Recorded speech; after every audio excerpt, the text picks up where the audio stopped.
95 Luftballon.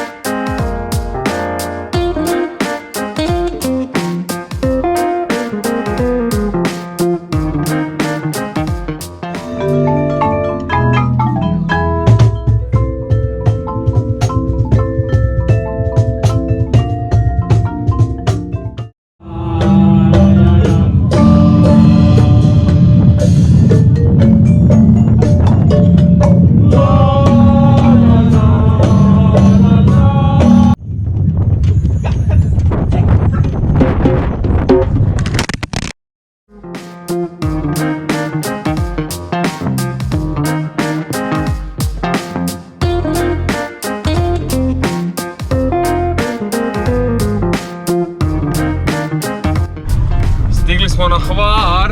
Gladan. Galeb. Gladan. Ili Jimmy Kimmel.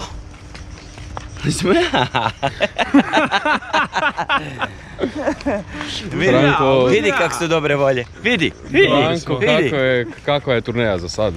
Turneja je, bogom dana, ničim izazvana, prekrasna. Uživam. A svirat ćemo upravo ovdje. Da. Franko, reci nešto o gastronomskom iskustvu jučer na Pašmanu i Ugljanu. Ja sam doživio prosvjetljenje, ekstazu.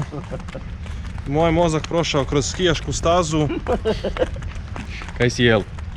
Jeo sam školjke, Grope. enčune. Evo, samo da vidite di sviramo. Tu negdje sviramo. Evo, Ovo ne idite gledat. kako ste vi bili gropi? Dosta fini. Si znali već prije srkat ili si jučer naučio srkat prvi put? Srkao sam ti ja.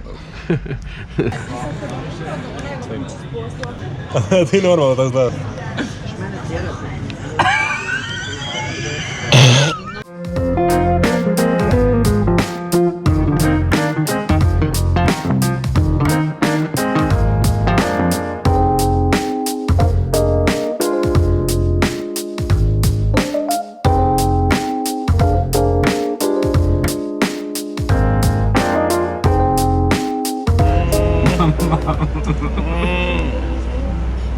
Ja ću plakat.